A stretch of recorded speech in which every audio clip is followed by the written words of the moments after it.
हर हर महादेव, जय भोलेनाथ। दोस्तों, पवित्र सावन महीना शुरू हो चुका है। आइए जानते हैं सावन महीने में कांवड़ यात्रा क्यों और कैसे की जाती है।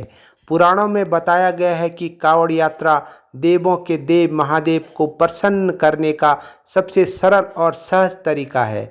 भगवान शिव के भक्त बांस की लकड़ी और दोनों ओर टिकी हुई टोकरियों के साथ गंगा के तट पर पहुंचते हैं और टोकरियों में गंगा जल भरकर लौट जाते हैं। कावड़ को अपने कंधे पर रखकर लगातार यात्रा करते हैं और अपने क्षेत्र के शिवालयों में जाकर जलाभिषेक करते हैं। मान्यता है कि ऐसा करने से व्यक्ति को मोक्ष की प्राप्ति होती है और भगवान में कभी कोई कष्ट नहीं होता है। जीवन में उन्हें कोई कष्ट नहीं होता है।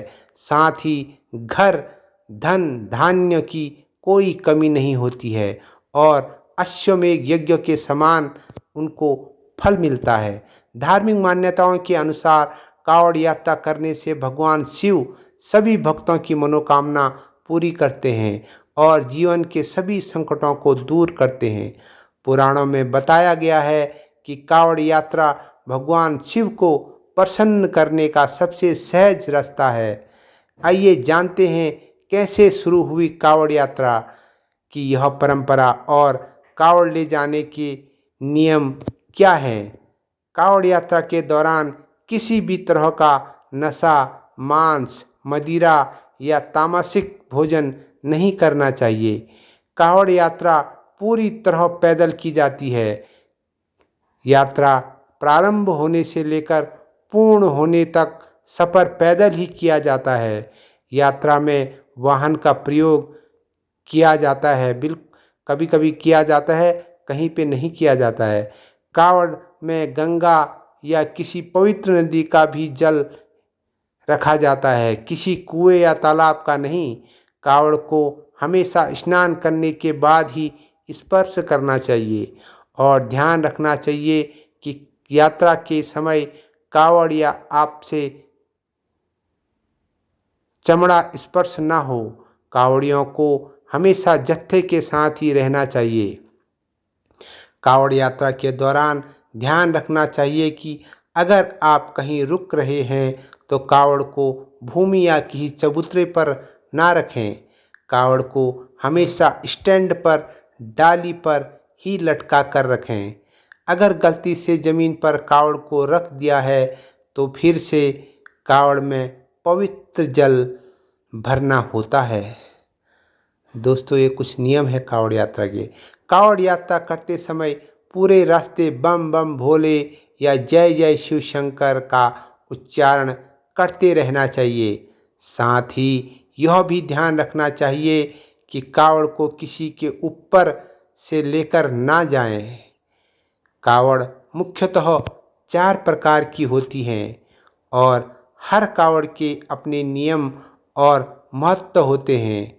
इनमें है नंबर 1 सामान्य कांवड़, डाक कांवड़, खड़ी कांवड़, डांडी कांवड़। जो शिव भक्त जिस प्रकार की कांवड़ लेकर जाता है उसी हिसाब से वह तैयारी की जाती है। इन चार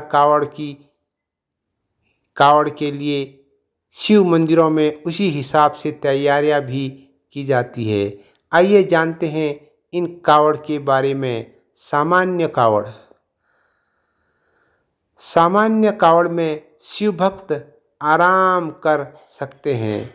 कांवड़ियों के लिए ज़्यादातर जगहों पर पंडाल लगे होते हैं, वहां अपनी कांवड़ रखकर आराम कर सकते हैं।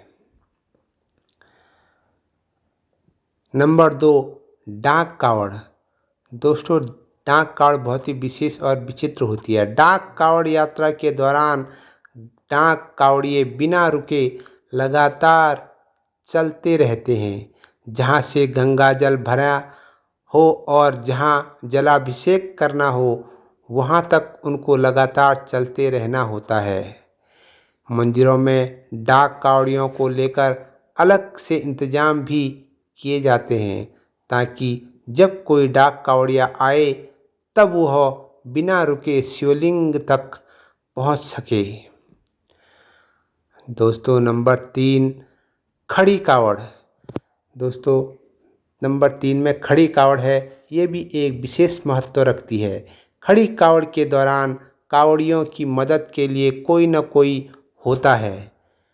जब वह आराम करते हैं तब उनका दूसरा सहयोगी अपने कंधे पर कावड़ को लेकर चलते हैं और कावड़ को चलाने की अंदाज में हिलाते रहते हैं।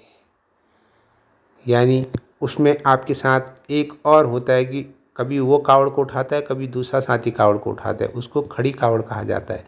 डांडी कावड़।